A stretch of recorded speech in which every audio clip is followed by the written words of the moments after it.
ഇന്നലെ ജീവൻ നഷ്ടപ്പെട്ട നമ്മുടെ പ്രിയപ്പെട്ട കുഞ്ഞനുജൻ ഷോക്ക് അടിച്ചിട്ടാണ്. അതായത് KSEBയുടെ ലൈനിൽ നിന്ന് അനധികൃതമായി കറണ്ട് എടുത്തുകൊണ്ട് സ്ഥാപിച്ച ഫെൻസിങ്ങിൽ കാൽ തൊട്ട് അല്ലെങ്കിൽ ശരീരം സ്പർശിച്ചതിൻ്റെ ഭാഗമായി ഷോക്ക് അടിച്ചിട്ടാണ് ആ കൊച്ചനുജന് ജീവൻ നഷ്ടപ്പെട്ടത്.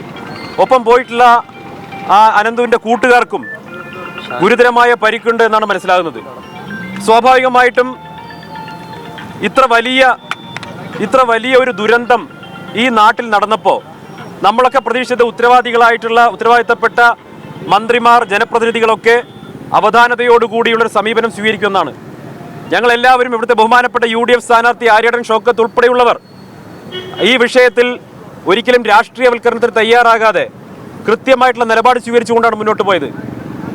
ഇനി ഇത്തരത്തിലുള്ള ദുരന്തങ്ങൾ ഇവിടെ ആവർത്തിച്ചുകൂടാ എന്ന മനുഷ്യത്വപരമായ നിലപാട് ഉയർത്തിപ്പിടിച്ചുകൊണ്ടാണ് UDFന്റെ സ്ഥാനാർത്ഥി അടക്കമുള്ള UDF നേതാക്കൾ മുന്നോട്ട് പോയത്.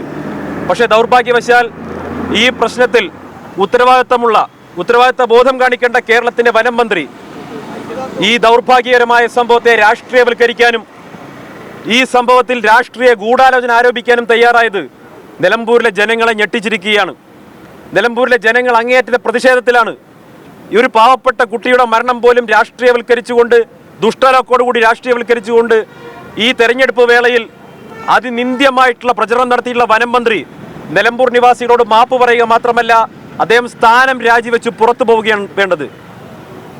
ഇത്തരത്തിലൊരു മന്ത്രിയെ എങ്ങനെയാണ് കേരളത്തിന് സഹിക്കാൻ കഴിയുന്നത്?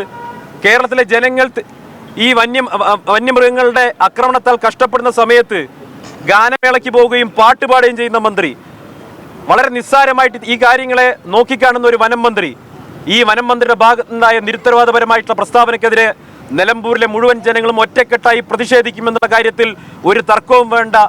ഈ തരത്തിലാണ് മുന്നോട്ട് പോകാൻ സംസ്ഥാന സർക്കാരും പ്രത്യേകിച്ച് വനം മന്ത്രിയും തയ്യാറാവുന്നതെങ്കിൽ വനം മന്ത്രിയെയും സംസ്ഥാന സർക്കാരിന്റെ ഉത്തരവാദിത്തപ്പെട്ട ആളുകളെയും നിലമ്പൂരിന്റെ മണ്ണിൽ തെരുവിൽ തടയാൻ UDF-ന്റെ പ്രവർത്തകർ ഉണ്ടാകുമെന്ന മുന്നറിയിപ്പാണ് ഈ പ്രതിഷേധ സമരം കൊടുക്കുന്നത്. പ്രിയപ്പെട്ടവരെ, ഒരുപാട് മനുഷ്യരുടെ ജീവൻ നഷ്ടപ്പെട്ടു. ഇനിയും കൂടുതൽ ജീവനുകൾ നഷ്ടപ്പെട്ടുകൂടാ. ഇപ്പൊ 15 വയസ്സുള്ള ചെറുപ്പക്കാരനാണ് ജീവൻ നഷ്ടപ്പെട്ടിട്ടുള്ളത്. ഇനിയും എത്ര പേരുടെ ജീവൻ നഷ്ടപ്പെടുന്നത് വരെ ഈ സംസ്ഥാന സർക്കാർ കണ്ണടച്ചുകൊണ്ടിരിക്കും? ഇനിയും എത്ര മനുഷ്യരുടെ ജീവൻ നഷ്ടപ്പെടുന്നത് വരെ ഈ സർക്കാർ മൗനം പാലിച്ചുകൊണ്ടിരിക്കും? റോമാ നഗരം കത്തിയേരുമ്പോൾ നീറോ ചക്രവർത്തി വീണ വായിച്ചു എന്ന് കേട്ടിട്ടുണ്ട്. പക്ഷേ ഈ റോമാ നഗരം കത്തിയേരിയുമ്പോൾ, നിലമ്പൂര് കത്തിയേരിയുമ്പോൾ മകൾ വീണയെ താലോലിച്ചു കൊണ്ടിരിക്കുകയാണ് കേരളത്തിലെ മുഖ്യമന്ത്രി എന്ന് പറയേണ്ടി വരും. വളരെ ദൗർഭാഗ്യകരമായിട്ടുള്ള അഭിനവ നീറോ ആയിട്ടുള്ള പിണറായി വിജയന്റെ ഈ ദൗർഭാഗ്യകരമായിട്ടുള്ള നിലപാടിനെതിരെ നിലമ്പൂരിലെ ജനത അതിശക്തമായി പ്രതിഷേധിക്കും. ഇതിനെ അതിനിന്ദ്യമായ രീതിയിൽ രാഷ്ട്രീയവൽക്കരിച്ച കേരളത്തിന്റെ വനം മന്ത്രി മാപ്പ് പറഞ്ഞ് രാജിവെക്കും വരെ ഈ പോരാട്ടവുമായി UDF പ്രവർത്തകരും UDYF-ന്റെ പ്രവർത്തകരും മുന്നോട്ട് പോകുമെന്ന് മാത്രം പറഞ്ഞുകൊണ്ട് ഈ പ്രതിഷേധ സമരത്തിന് അഭിവാദ്യങ്ങൾ അർപ്പിക്കുന്നു. ഇവിടെ ബഹുമാനായിട്ടുള്ള പെരിന്തൽമണ്ണ MLA നജീബ് കാന്തപുരം വന്നിട്ടുണ്ട്. അദ്ദേഹം തുടർന്ന് സംസാരിക്കും. പ്രിയമുള്ളവരെ, ഈ ഒരു സമരഘട്ടത്തിൽ നമുക്ക് ബോധ്യമാകുന്ന വളരെ പ്രധാനപ്പെട്ട ഒരു രാഷ്ട്രീയമുണ്ട്. ഇടതുപക്ഷ സർക്കാർ എന്ത് നിലപാടാണ് ഈ നാട്ടിലെ ഒരു ദുരന്തത്തോട് പോലും പുലർത്തുന്നത് എന്നുള്ളതാണ്. ബഹുമാന്യനായ മന്ത്രിയോട് ഇന്ന് മാധ്യമപ്രവർത്തകർ സംസാരിച്ചപ്പോൾ അദ്ദേഹത്തിൻ്റെ ഭാഗത്തു നിന്നുണ്ടായിട്ടുള്ള പ്രതികരണം നമ്മളെല്ലാം അത്ഭുതപ്പെടുത്തുന്നതാണ്. അനന്തു എന്ന് പറയുന്ന ഒരു കുഞ്ഞുമോൻ മരിച്ചു കിടക്കുമ്പോൾ ആ വേദനയിൽ ഈ നാട് മുഴുവനും വളരെ നെഞ്ചുരുകി ആ മൃതദേഹത്തിന് മുമ്പിൽ നിൽക്കുമ്പോൾ മറ്റൊരിടത്ത് മന്ത്രി പറയുന്നത്, ഞാൻ എന്തിന് നിലമ്പൂരിലേക്ക് പോകണമെന്നാണ്.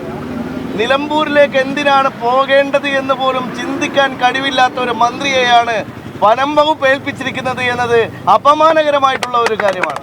നിലമ്പൂരിൻ്റെ രാഷ്ട്രീയം ശ്രീ സന്ദീപ് വാര്യർ ഇവിടെ പറഞ്ഞ പോലെ വളരെ പ്രകടവും കൃത്യവുമായിരിക്കുകയാണ്. ഞങ്ങളൊരു രാഷ്ട്രീയ യുദ്ധമാണ് നയിക്കുന്നത്. ആ രാഷ്ട്രീയ യുദ്ധം ഒരു ഏകാധിപതിയും അദ്ദേഹത്തിൻ്റെ സർക്കസ് കൂടാരവും ഒരു ഭാഗത്ത്, മറുഭാഗത്ത് പൊതുജനം അണിനിരക്കുന്ന രാഷ്ട്രീയ യുദ്ധമാണ് ഞങ്ങൾ നിലമ്പൂരിൽ നയിക്കുന്നത്. നിങ്ങൾ നോക്കൂ, നമ്മുടെ നിലമ്പൂരിലെ ഏറ്റവും ഗുരുതരമായ ഒരു പ്രശ്നത്തെ അഭിസംബോധന ചെയ്യേണ്ട ഒരു തെരഞ്ഞെടുപ്പിനകത്ത് ഒരു കുട്ടിയുടെ മരണം പോലും, എത്ര ദാരുണമായ മരണം പോലും, അതിൽ ഒരു വൈകാരികമായിട്ടുള്ള ഒരു തരത്തിലുള്ള ഒരു സങ്കടവുമില്ലാതെ ഒരു ഗവൺമെൻറ് ഇതിനെ യാതൊരു മാന്യതയുമില്ലാതെ രാഷ്ട്രീയവൽക്കരിക്കുമ്പോൾ അത് തുറന്നു ചോദിക്കാനും അതിന് പ്രതിഷേധിക്കാനും UDYF-ൻ്റെ പ്രവർത്തകന്മാർ തെരുവിലിറങ്ങിയിരിക്കുകയാണ്.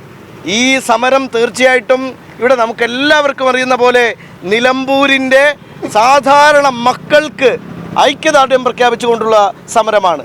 എത്ര പേരാണ് മരണപ്പെട്ടിരിക്കുന്നത്, എത്ര പേരാണ് കൊല്ലപ്പെട്ടിരിക്കുന്നത്.